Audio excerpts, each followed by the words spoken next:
Okay, so hi everybody. Who do we have here? I think I see Michelle there, Lawrence and Denise, Paul, Barbara, Alfonso, Jean. How are you all doing? Part 4 of 5. Wow, I'm surprised some of you are still around. Good to see. I think it's interesting, but I'm glad that you also do. Welcome to a new South Africa. You're out of your jail. You're allowed to go to gym, beach, alcohol stores, whatever tickles your fancy, go ahead and do it, but just stay healthy while you do it, of course. Today, part 4 of the humanity series. Part 1, we spoke about are humans created in the image of God, and we gave 4 different versions of what that means.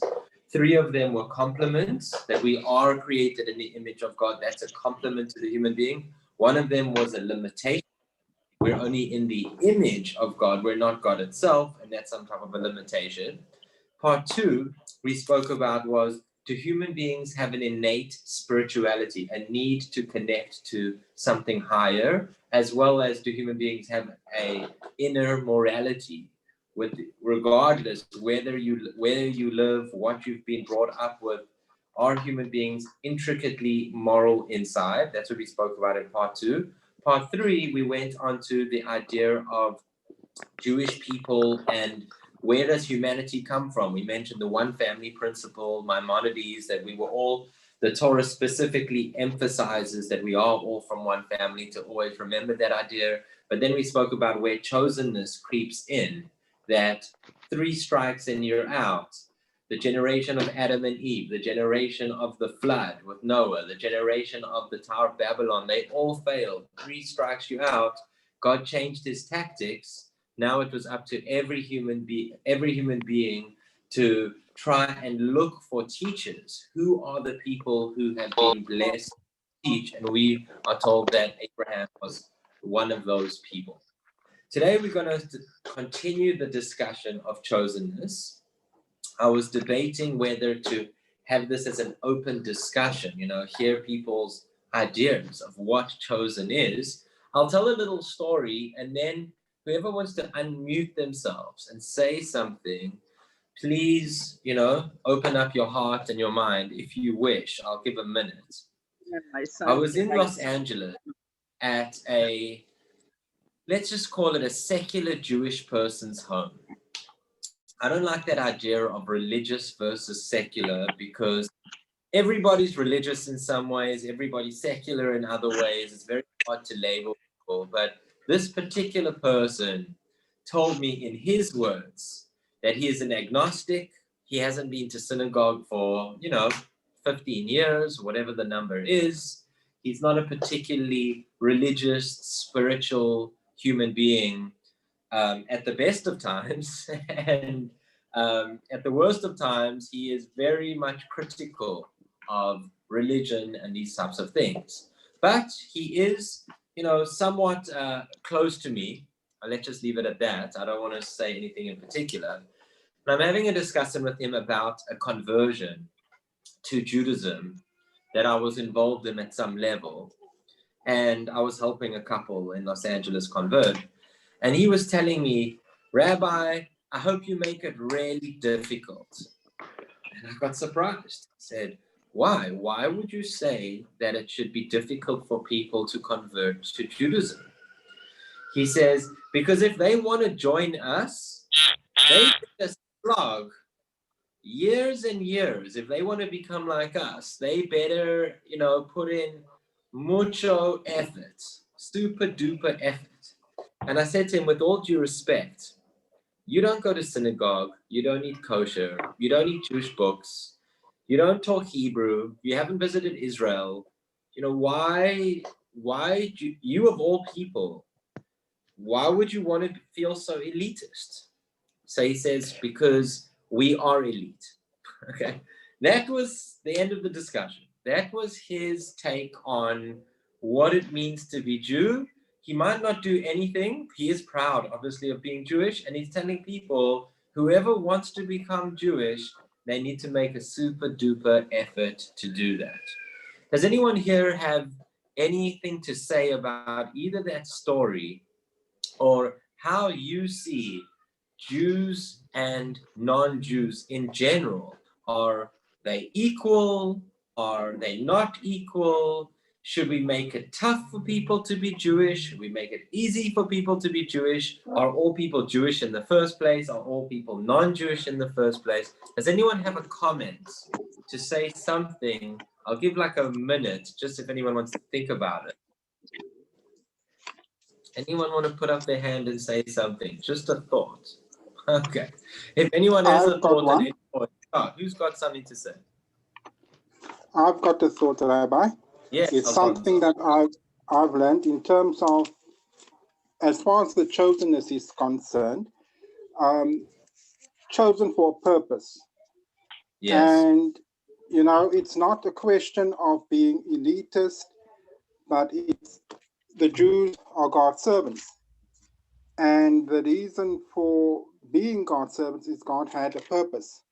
So it's a question of whether or not you are fulfilling that that purpose. Now, so finish up, Alfonso. Yeah, well, one or two more sentences. Go for it. All right. So in the Torah, you know, when God gave the commandment, when he made the covenant with the Jews, he says that it is for those present and for those yet to come. So the question was asked, who are those yet to come? And obviously the answer was given for all those that will come afterwards, the Gentiles. So I'll leave it there. Okay. So I like what you're saying, Alfonso. You're quoting a verse in the Torah that you know, the Torah is there for those present and for those who are yet to come. So that gives you an example that it's a bigger circle than you initially think it is. Okay, very good. I'm going to that. Thank you, Alfonso. Anyone else want to say anything about that? Anyone else got a thought? Yeah, Paul, you want to say something? Just a thought. You know, if one grows up as a Gentile and then becomes interested in Torah and wanting, for example, to keep Sabbath, it's not because you're not used to it. If you've grown up Jewish keeping Sabbath, you're used to certain things, but to actually get into that lifestyle and way of living, it's quite an adaptation. Okay, so I agree with that. That's somewhere where that person was talking about that, you know, non-Jewish people need to learn because Jewish people just know it, even if they don't practice it, they know it. Okay, good point as well, Paul. And we've got points for one other person. Does anyone else want to say anything? Okay, I'm going to deal with both of those. So that's why I'm cutting you short, but I'm going to deal with both of them. Yeah, someone wanted to say something. Who's that? I'm not sure though if you can hear me. Yes, Jen, go for it. Can you hear me? Okay. Well, to be a little bit annoying, mothers over the centuries have had a bit of a predicament as well, because we live in Jewish time and we live in Jewish geography. So, you know, that would be hard to ignore, the deprivation, the despair, the fact that we have at times been despised and even worse. So what do you think a Jewish mother would, to convince their kids that life is sacred, and in Judaism life is sacred, I believe, that, you know, they're chosen. And the question really is, chosen for what? And that's been a lifelong search. Are we a light to the nations? Is my son a prince of the universe? Somewhere in between the narcissism of chosen for everything and the fact that life is sacred and we are honoring it, I think the truth is in between. Okay, so that's the truth is somewhere in between. Okay, so I'm going to present to you quite a few different sources today to try and give you an idea of where the texts themselves, where they lead themselves to thought from the classical texts of the Torah and the Bible. And then if you time, I'll present some modern thoughts. Are they connecting with each other? I'm just going to put everyone on mute just because I'm hearing a background noise. But obviously, at any point, please unmute yourselves. So first of all, the Torah itself spoke about, past events. But what about the prophets who were speaking about future events? Did they give a vision of what the Torah says about world view of all humanity? Now, Alfonso mentioned, it says, I'm speaking to you all before me and to those that will come as well. Is that just people who join the Jewish people, or is there a world vision from the Torah and the Tanakh for all people? So I quoted last week a verse from the prophet Zephaniah, who was from the 7th century BCE. And he says, "For at that time, I will change the speech of all the peoples to a pure speech." And I mentioned that there are two opinions about how to understand what it means to have a pure speech. So the minor opinion said that it means that everybody will be speaking one language in the future. And most commentaries who say that say everyone will be speaking Hebrew. Okay, maybe it means that. And that means that everybody should be at my Hebrew class on Tuesdays. Okay. Then the other opinion says, no. Don't read Zephaniah that it says that we will all be speaking one language. For at that time, I will change the speech of the peoples to a pure speech. It doesn't mean to a pure one speech. It means that everyone will be speaking pure. Everyone will have come to terms with the idea that there is one God and that there are certain common things that all human beings need to live according to. That is the majority opinion. And the Abarbanel actually connects this directly to the Tower of Babylon. And he says, we know that before the Tower of Babylon, everyone was speaking one language, according to the Torah. After the Tower of Babylon, everyone speaks multiple languages, and that's the beginning of wars and fights and countries, etc., etc. But in the future, when we come back to one language, that's a signifier that will be at one vision of unity with each other. So that is the first source that we've seen very clearly, according to the Barbanel and the majority of commentaries, that say that yes, the future of this planet, the worldview, is there is one unity of all peoples, Jews, non-Jews, whoever it is, in relating back to God, because we're all one pure speech. Okay, so, some people think that only their religions will survive in the future, etc., etc. There's one proof against that idea. Second question, is Jewish wisdom exclusive to us? Do we say, we have our Torah, you have your Buddha, you have your this person, you have that person, etc., etc., but ours is our Torah for us and for us only? Listen to this quote from the Torah itself, from Deuteronomy chapter 4, verse 6. Keep therefore and do them, talking about the commandments.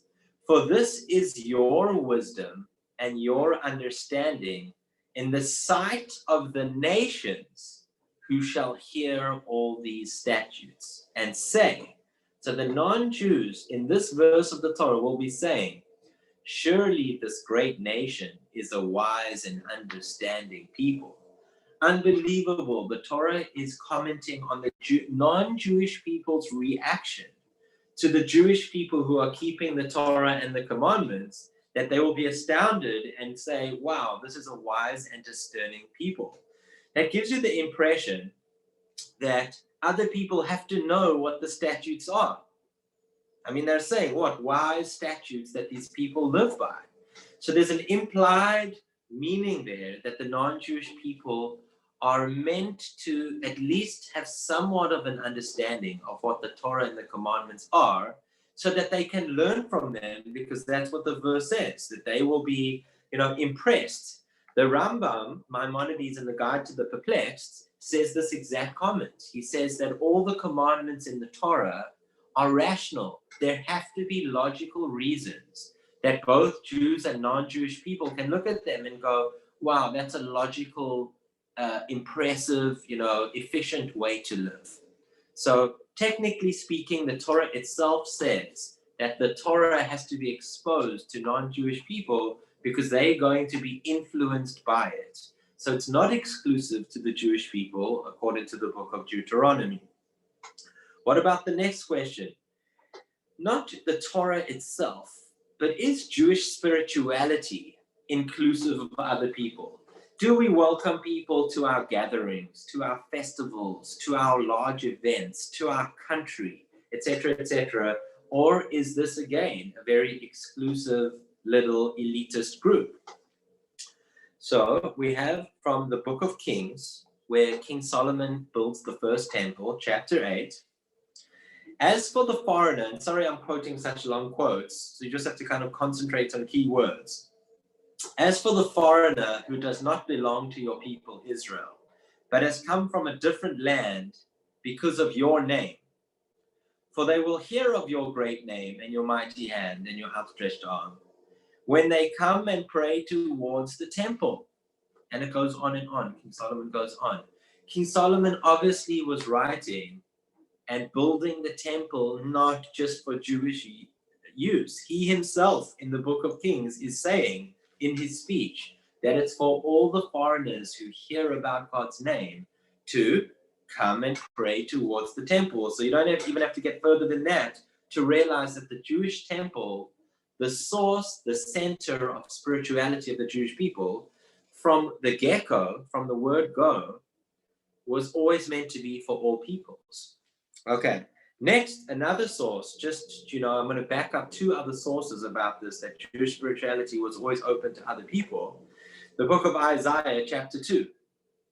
In the last days, the mountain of the Lord's temple will be established as the highest of the mountains. It will be exalted above the hills, and all nations will stream towards it.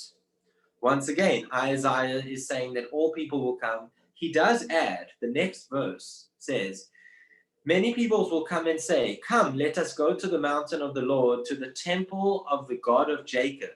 He will teach us his ways so that he may walk in his paths. Who's the he? Is he the God of Jacob or is he Jacob? So some commentaries want to say that we, the Jewish people, are meant to be the teachers of the people who come. Paul, this is related a little bit to what you were saying, that yes, the temple is for all people to come, but the Jewish people already know how it works, know what it's meant to be, and we're meant to be welcoming them and teaching them how it works. So that's the second source from the book of Isaiah. The first one is from the book of Kings, that the Jewish temple, which is the heart of spirituality, was for all the nations. Next source, the book of Isaiah again, chapter 56. And foreigners, again, I'm quoting, and foreigners who bind themselves to the Lord to minister to him, to love the name of the Lord, to keep his Sabbath, their burnt offerings and sacrifices will be accepted on my altar, for my house will be called a house of prayer for all nations. Very, very clear from Isaiah that the temple is for all nations. It's interesting that some rabbis of the medieval times were uneasy the way that I'm talking, because the literal meaning of all these sections is that the temple and Jewish spirituality was for all people. But for example, when it says the foreigners who bind themselves to the Lord, who are those foreigners? So there's a split. So some of the rabbis want to limit this and say it's talking about converts. It's not talking about Jews. The foreigners are foreigners, like you said, Alfonso, future generations who are going to join the Jewish people, not non-Jews themselves, but people who want to become Jewish. They the ones that Isaiah 56 is talking about. But Ibn Ezra, very famous commentary on the Tanakh, he says that it is talking about non-Jews. And Isaiah is welcoming non-Jews to the temple. That's exactly what he's trying to do, because apparently there was a lot of discrimination going on in the first temple.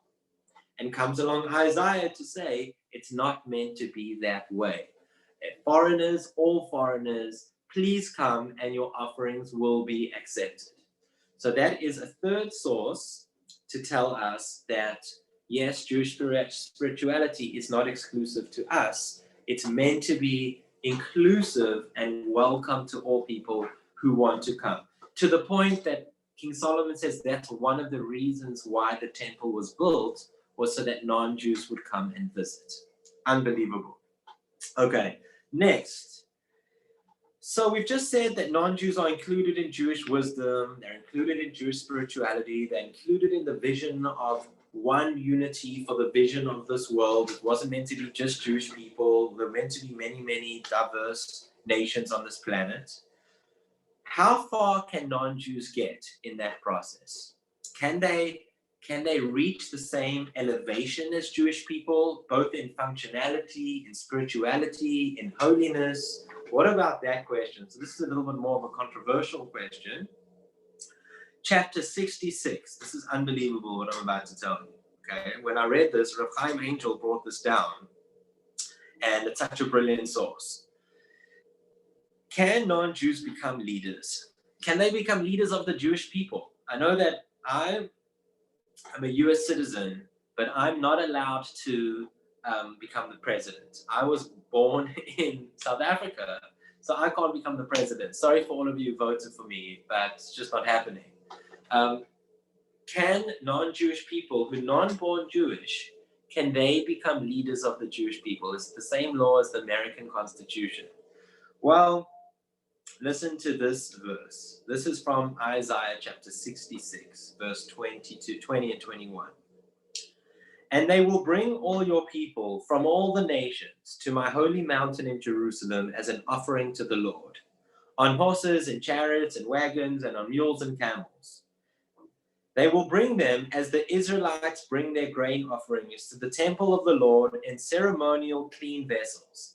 And I will select some of them to be priests and Levites, says the Lord. Now I know, I said it's unbelievable, and all I said was, and they will be priests and Levites. So what's so unbelievable about that? Well, what is unbelievable about that verse from Isaiah is whoever knows Judaism, and there's a famous joke about the person who wanted to become a Kohen and he tried to pay the rabbi, and et cetera, and he ended up, bribing the rabbi, and the rabbi at the end, after taking the money, says, okay, just to let you know, why did you want to become a Kohen in the first place? So the person answers, because my father was a Kohen, my grandfather was a Kohen, my great-grandfather was a Kohen, and that's the joke, because, whatever your father is what you are, and this person didn't know that, so he had to pay off the rabbi. But the idea being that in Judaism, when you want to be a Kohen or a Levite, you can't marry into it. You can't pay off the rabbi. You either are or you're not. Here is Isaiah saying that all these people who come, and again, he's talking about from all the nations, and I will select some of them to be priests and Levites, almost against the Torah law itself. This verse from Isaiah in the Tanakh is seemingly against the Torah itself. So once more, you have two rabbinic opinions about this.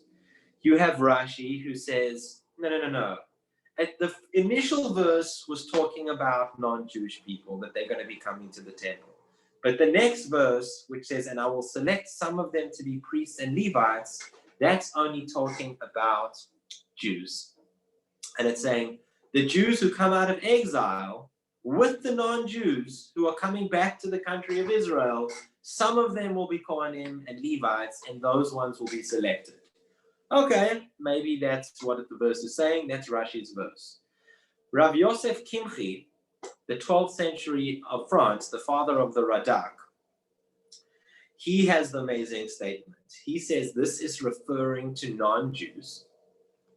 And it's saying that non-Jews won't, so to speak, become Kohanes and Levites, because that's against the Torah law, because you have to be born it, but they will be the attendants with the Kohanim and the Levites. They will be serving with the Kohanim and the Levites. In other words, they will be leaders of the Jewish people with the Kohanim and the Levites. Unbelievable, that's what Rav Yosef Kimchi has to say. There is a third opinion out there about this. Rabbi Amos Kacham, he thinks that it does refer to non-Jewish people, these verses, but it's just saying that the sacrifices will be accepted by the non-Jews in the temple as if they were Kohanim and Levites. It's not saying that they will serve as Kohanim and Levites, but the non-Jewish sacrifices will be appreciated as if it was the sacrifices of the Kohanim and the Levites. So there you have three opinions about what this means, that there will be Kohanim and Levites of the Jewish people, Isaiah, in the future. Rashi is saying it's only talking about Jews who come back. You have the Rabbi Kimchi who's saying, no, it's talking about non-Jews who will be leaders of the Jewish people. And the last opinion is the Rabbi Amos Chacham, who says it's not talking about them becoming leaders. But there you have one opinion, that the non-Jewish people not only can be accepted into the Jewish people and can convert, obviously, but they might even be able to remain non-Jewish and be leaders of the Jewish people. Unbelievable statements of Rabbi Kimchi. Okay, and it's almost like it's as if it's against the Torah itself, because even converts can't be Kohanim and Levites. And here Rabbi Kimchi is saying that non-Jews can be working with the Kohanim and Levites. You know, I don't exactly know how he would picture it, but in the temple, he's definitely saying that they will be leaders of the Jewish people. Okay, unbelievable. Next source. We've just said that they can become leaders. How equal are they? When they either are not leaders or when they are leaders, how equal are they? So last week I quoted Isaiah chapter 19, Baruch Ani Mitzrayim, blessed be Egypt my people, Assyria my handiwork, and Israel my inheritance. We see Egypt, Assyria, and Israel all mentioned in one verse where God is blessing them.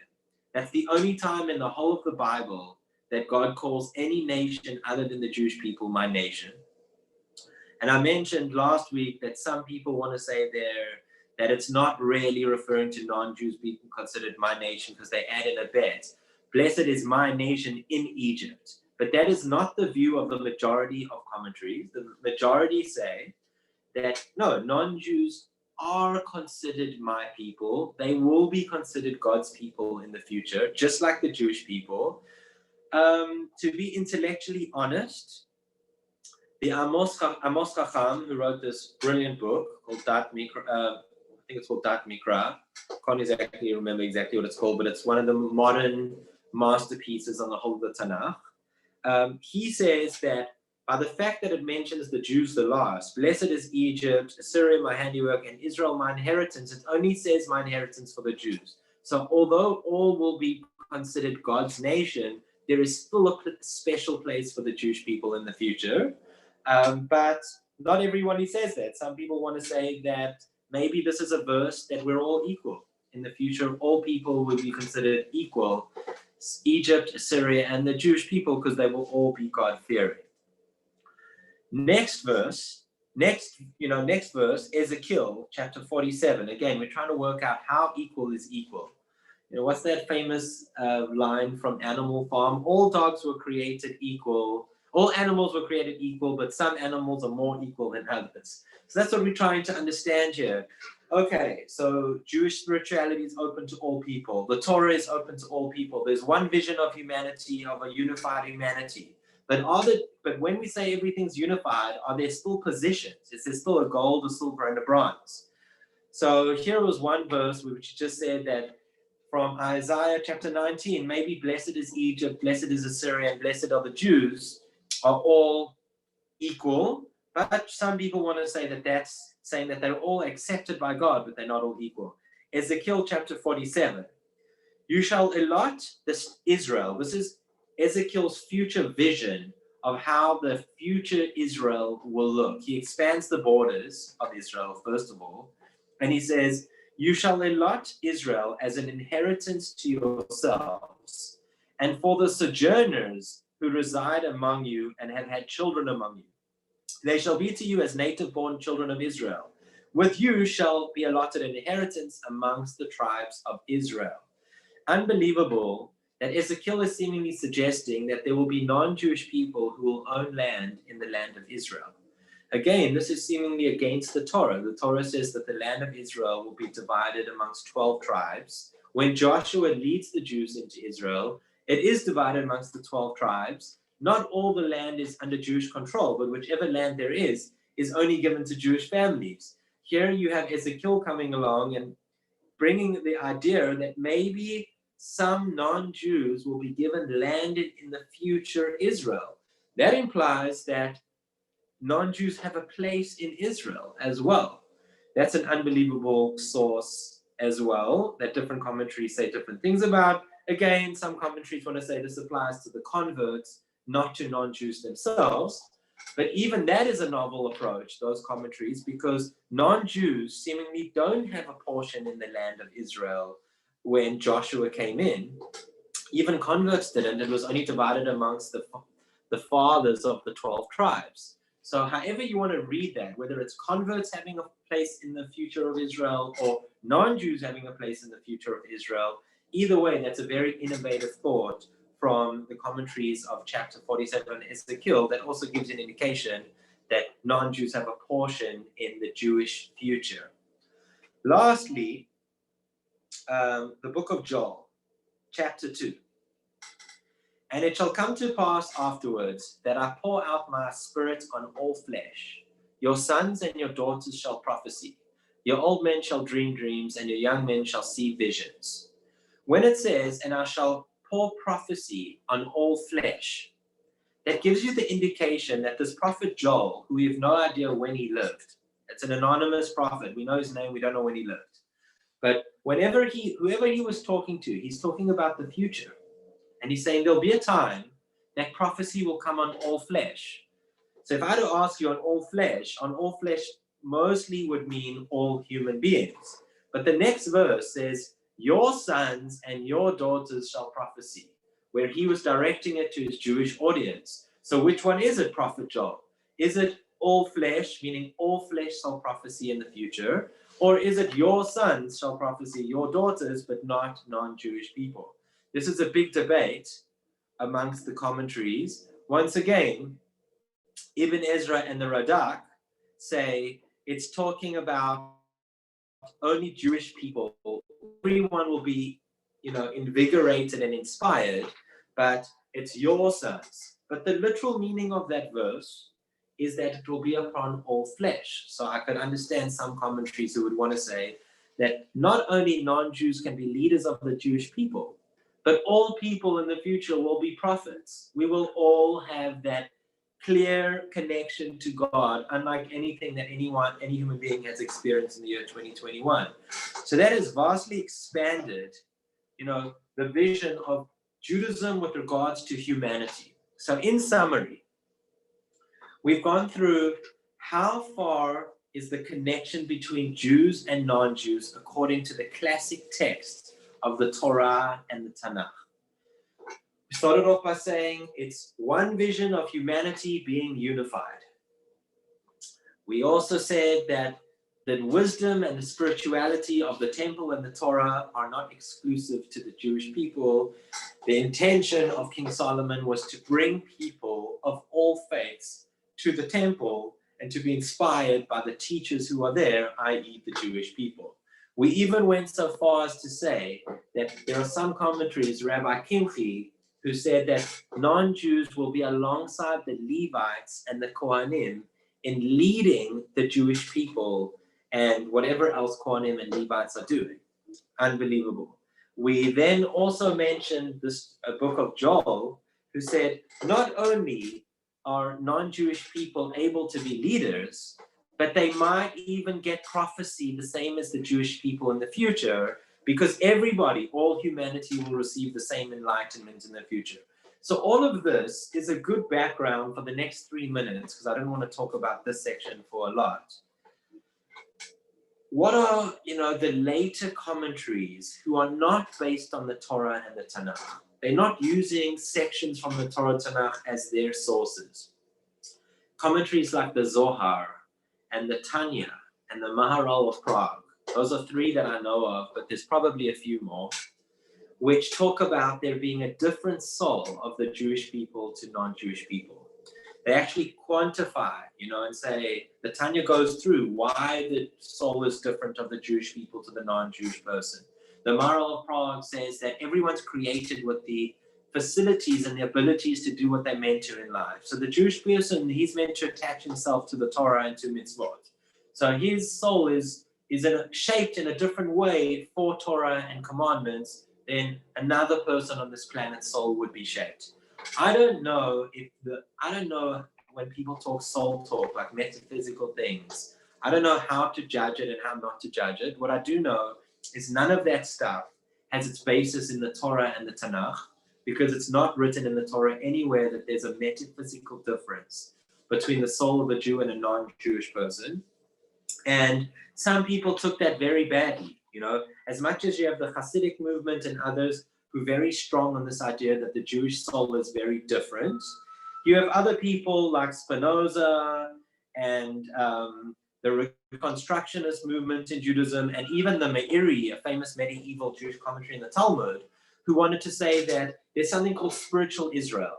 And non-Jewish people who live with a certain regards to God and with regards to ethics are considered spiritual Israel. The Meiri went so far as to say that Christians and Muslims, and he mentions those two groups, are considered part of spiritual Israel. They're not idolaters. So, how far you want to take this idea of Jews and non-Jews being different, that will be determined, if you take the words of the Tanya literally, and how strongly you take them, and are you Hasidic in nature, and do you want to go that Kabbalistic route? And, certainly if you take that route, there will be a much more elitist view of Judaism. But at the same time, I'm letting you know from the texts themselves, I can't get away from the fact that there is such a concept as chosen. And this is what you said, Jan, chosen for a purpose. When you choose God, that's when God chooses you. And I definitely feel that the whole of the Tanakh is around that idea that whoever chooses God, whether it's Jewish or non-Jewish, will in turn be chosen by God and even be called my nation. How far that goes, will all people be prophets in the future? Will only Jews be prophets in the future? Are Jewish souls different to non-Jewish souls? Those are all open questions depending on what how you see the world. But from the text of the Torah and the Tanakh itself, it does seem that Judaism is quite inclusive, at least from where I'm coming from, that the Torah, the land of Israel, the temple, all those three things are open to the non-Jewish people. Maybe the intention of King Solomon was to bring those people in. The intention of God was that the non-Jewish people learn the Torah from the Jewish people. And it doesn't sound that elitist to me when I look at it this way, but I'll let everybody decide, for themselves how they want to see Judaism. As I mentioned, the secular Jewish person that I know of wanted to say that non-Jewish people need years and years and years to even come to understanding of Judaism.